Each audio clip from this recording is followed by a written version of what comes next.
राधारमण शर्मा जी, हाँ। आप पीसीसी सदस्य रहे उत्तर प्रदेश कांग्रेस कमेटी में, और आपने एआईसीसी में जो है फील्ड कोऑर्डिनेटर के रूप में कार्य किया जी। आप हमें जो है कुछ ऐसी बातें बताएं जो आज के हालात से जुड़ी हुई हैं और उससे कांग्रेस को क्या फायदा हो रहा है और क्या नुकसान हो रहा है।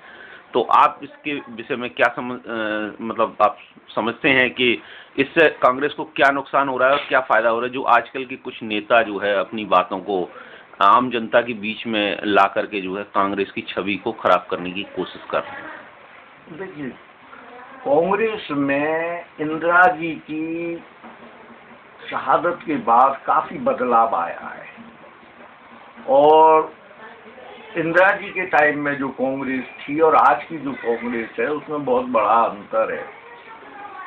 पहले जो कांग्रेस में लोग थे वो अपनी सेवाएं देते थे, और आज लोग कांग्रेस में जो है वो कुछ हासिल करने के लिए ज्यादा है बजाय वो सेवाएं करने के। आज लोग कांग्रेस में ज्यादातर जो लोग आ रहे हैं वो सब इस तरह की हैं कि हम कांग्रेस से कुछ कितना हासिल कर सकती है, जबकि पहले ऐसा नहीं था। पहले ऐसा नहीं था। ठीक, तो अब जो आप दिग्विजय सिंह जी को आप देख रहे हैं कि वो जो है कुछ भी बोल देते हैं और उससे जो है कांग्रेस को कितना बड़ा एक नुकसान होता है, उसके संबंध में आपको क्या कहना है? देखिए, दिग्विजय सिंह जी का जहां तक प्रश्न है, दिग्विजय सिंह जी मुख्यमंत्री रहे हैं मध्य प्रदेश के। मध्य प्रदेश को किस तरह से वो चला सकी है ये आपको भी मालूम है।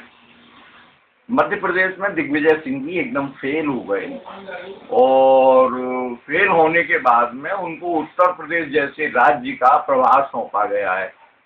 अब वो कितने सफल होंगे कितने नहीं होंगे ये तो मैं नहीं कह सकता, इसके उदाहरण पिछले देखे जा सकें। दूसरी बात ये है कि दिग्विजय सिंह जी को हर मुद्दे की जानकारी उतनी नहीं है जितनी कि दिग्विजय सिंह जी बोल जाती हैं। दूसरी बात यह है कि कई चीजें ऐसी है कि जिन पे हमें चुप रहना चाहिए, या तो नहीं बोलना चाहिए, और या कुछ उन मुद्दों को उठाना नहीं चाहिए। अब जैसे रामदेव बाबा का ही मसला है, तो रामदेव बाबा का मुद्दा ऐसा नहीं है कि जिसे हम पार्टी प्लेटफॉर्म पे आके और उस मुद्दे को उठा सकें। हाँ, क्योंकि देखिए वो अभी फिलहाल तो किसी राजनीतिक पार्टी के व्यक्ति नहीं है और नहीं उनका कोई राजनीतिक स्वरूप है। वो एक योग गुरु है और वो अपना एक कार्यक्रम अलग तरह से चलाती है, और उनका मुद्दा जो उठाया है उनने, वो मुद्दा और अन्ना हजारे का मुद्दा एक मिले हुए है। और भ्रष्टाचार के मुद्दे पर तो देखिए कांग्रेस के कई नेता बार बार कांग्रेस में ही ये इस तरह के सवाल उठा चुके हैं। तो मैं नहीं समझता कि कांग्रेस को रामदेव का मुद्दा उठा के या अन्ना हजारे का मुद्दा उठा के कोई चीज हासिल हो सकती है। इन चीजों से कांग्रेस को कोई फायदा तो होगा नहीं, बनस्पत कांग्रेस इससे नुकसान ही उठाएगी। तो आने वाले समय में आप क्या नुकसान समझ रहे हैं इनके इस तरीके के जो बयानों से, जो है क्या नुकसान हो सकता है? देखिए, इन लोगों का अपना एक बहुत बड़ा क्षेत्र है, अन्ना हजारे हों या रामदेव बाबा हों। देखिए, उनका अपना एक क्षेत्र अलग है, और वो जिस मुद्दे को लेकर लड़ रहे हैं पूरा देश उन लोगों के साथ हो गया है ना। जिस तरह से हमने पिछले दिनों देखा है, अन्ना हजारे का जब आंदोलन उनने चालू किया, उनने अपनी भूख हड़ताल चालू की, तो पूरे देश में एक माहौल बन गया उनके पक्ष में। और यही हालत रामदेव बाबा की है। रामदेव बाबा के कार्यक्रमों में भ्रष्टाचार के मुद्दे को लेके और एक बहुत बड़ा ये जन जागरण जिसे कहना चाहिए वो उनने चालू किया है, और ये रुकने वाला नहीं है, ये अब चलेगा। तो इसमें इनको दिग्विजय सिंह जी को ही क्या इसमें ये हुआ कि उन्होंने जो है इसको बात को उठाना शुरू कर दिया? देखिए, अब यहाँ एक बात दूसरी है, दिग्विजय सिंह जी कांग्रेस में इस समय अपने आप को सबसे बड़ा लीडर जाहिर करने के कोशिश कर रहे हैं, और क्योंकि पहले अर्जुन सिंह जी अब खत्म हो चुके हैं, वो समाप्त हो चुके हैं, तो एक लीडर, एकमात्र लीडर है चाहिए इस तरह का। तो अर्जुन सिंह जी अपने आप को दिग्विजय सिंह जी अपने आप को अर्जुन सिंह जी की जगह स्थापित करने के उसमें हैं। हाँ। तो वो अपना कर रहे हैं। बाकी मैं नहीं समझता कि कांग्रेस को इससे कोई फायदा होगा। कांग्रेस को तो इससे नुकसान ही होगा। हाँ। आने वाले हम देखिए, हम मार्च से नहीं लड़ सकते। हाँ, मतलब बहुत बड़ी एक संख्या जो है वो रामदेव बाबा के साथ है, रामदेव बाबा के और अन्ना हजारे के साथ है, और उनके एक कुछ कहने भर से जो है कांग्रेस को नुकसान हो सकता है, यही मानते हैं ना आप? हाँ।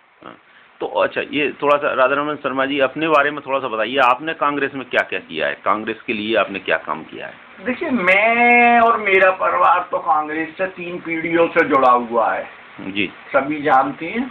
नहीं, एआईसीसी में आपने क्या? एआईसीसी में मैं फील्ड कोऑर्डिनेटर के पद पे रहा हूँ, और एआईसीसी में अभी 2003 के चुनावों में जब 5 राज्यों के चुनाव हुए तो उसका सर्वे का काम, एक गोपनीय सर्वे कराया गया कांग्रेस अध्यक्ष के द्वारा, जिसका सर्वे का काम मैंने किया 5 राज्यों में, मध्य प्रदेश, राजस्थान, छत्तीसगढ़, दिल्ली, इन राज्यों का मैंने सर्वे किया है। और काफी इस तरह के कार्यों में मैं संलग्न रहा हूँ। और उत्तर प्रदेश में काफी समय से, उत्तर प्रदेश कांग्रेस के उसमें कमेटी में आपने कौन से पद पर आप रह करके, कोई पद था आपके पास में? हाँ, एआईसीसी में मेरी कार्य प्रणाली और उसको देखते हुए मुझे यूपी कांग्रेस में प्रोग्राम इम्प्लीमेंटेशन का चेयरमैन बनाया गया। इस पद पे पहले लोकपत त्रिपाठी रहे हैं, उसके बाद में इस पद पे जितेंद्र प्रसाद रहे हैं, उसके बाद में इस पद पे मुझे लाया गया। तीसरा आदमी मैं हूँ, चौथा कोई इस पद पे आया नहीं है और कोई बना नहीं है। अच्छा, तो अभी वर्तमान में तो नहीं, वर्तमान में मेरे पास कोई पद नहीं है, और मैंने अब ये सब छोड़ दिया है, और मेरी कोई खास रुचि भी नहीं है, क्योंकि कुछ ऊपर के लोगों को मेरी कार्य प्रणाली से विरोध था, इसलिए मैंने। तो आप समय समय पर जो है राहुल गांधी जी को, सोनिया गांधी जी को, इन सब बातों के बारे में अवगत तो कराते ही रहते होंगे आप?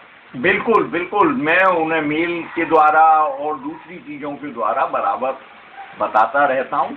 तो उनका जवाब आता है कुछ? हाँ, जवाब कभी आता भी है और कभी नहीं भी आता है। तो आपको फिर अगर मान लीजिए बुलाया जाता है तो फिर आप जाते हैं वहाँ? बिल्कुल। तो आप मुझे बुलाया जा चुका है, पिछली दफे मुझे राहुल जी ने इस संबंध में बुलाया, और मैं दिल्ली गया अपने सहयोगी के साथ। तो मैंने जाके उनको सारी बातें बताई, और जब कुछ यूपी के मुद्दे थे, जिन यूपी के मुद्दों पे मुझे बुलाया गया, तो उनने मुझे निर्देशित किया कि आप दिग्विजय सिंह जी से मिलना है, मगर मैंने दिग्विजय सिंह से मिलना उचित नहीं समझा और मैं नहीं मिला। मैं उनसे स्पष्ट मना कर दिया कि मैं दिग्विजय सिंह से नहीं मिलूंगा। अच्छा, जनपद की क्या स्थिति समझते हैं कांग्रेस के संबंध में? देखिए, जनपद की स्थिति, वैसे हमारा जनपद सबसे अच्छा है। हमारे यहाँ से सांसद भी कांग्रेस का रहा, हमारे यहाँ से विधायक भी कांग्रेस का रहा, हमारे यहाँ से चेयरमैन भी कांग्रेस पार्टी का रहा, मगर जो वर्तमान हालत चल रही है वो कोई बहुत अच्छे नज़र नहीं आते, और हम अब फिलहाल इस स्थिति में नहीं है कि कोई बहुत बढ़िया, बहुत अच्छी स्थिति में बैठे हैं। क्योंकि देखिए, कांग्रेस का आपने कहा कि सांसद रहा, कांग्रेस का विधायक रहा, तो कांग्रेस के सांसद तो आपके हाथ से निकल गया। हमारे हाथ से वो निकल गया, और हम देख रहे हैं कि अगर इसी तरह से चला तो हम विधायक भी खो देंगे अपना, और चेयरमैन भी हम अपना खो जाएंगे। तो अभी जो सुनने में आ रहा है कि मथुरा जनपद में जो है चेयरमैन की जो पोस्ट है वो महिला, और मतलब कहना चाहिए पिछड़ी जाति की महिला के लिए शायद आरक्षित किया गया है। तो इसमें आप क्या समझते हैं कि हमारे कांग्रेस में जो है मथुरा जनपद में कोई ऐसी महिला है जिसको कि कांग्रेस अपने उस पर जो है बैनर के तले जो है खड़ा कर सके? देखिए, ऐसा है, इसमें फिलहाल तो नज़र कोई आता नहीं है, और ये हमारे लिए नहीं, ये सभी पार्टियों के लिए है कि किसी में भी कोई ऐसी महिला अभी सामने नहीं है। मगर हाँ, जब चुनाव आएंगे तो वो कल क्या स्थिति होगी उसके बारे में अभी कुछ कहा नहीं जा सकता, क्योंकि कोई भी अच्छा प्रत्याशी निकल के आ सकता है। अच्छा, उत्तर प्रदेश कांग्रेस की क्या स्थिति समझ रहे हैं आप? उत्तर प्रदेश कांग्रेस कमेटी की स्थिति कोई बहुत बढ़िया मुझे तो अभी नजर आती नहीं, आने वाले चुनावों को देखते हुए। आने वाले चुनावों में तो अब मैं अपने, क्योंकि कांग्रेस से जुड़ा रहा हूं, कांग्रेस का प्रारंभिक और सक्रिय सदस्य भी हूं, तो मैं कोई ऐसी बात अभी कहना उचित नहीं समझता। बहुत बहुत धन्यवाद आपका राधारमण शर्मा जी, आपने समाचार एक्सप्रेस.com के लिए खास इंटरव्यू दिया, इसके लिए आपको बहुत बहुत धन्यवाद। धन्यवाद।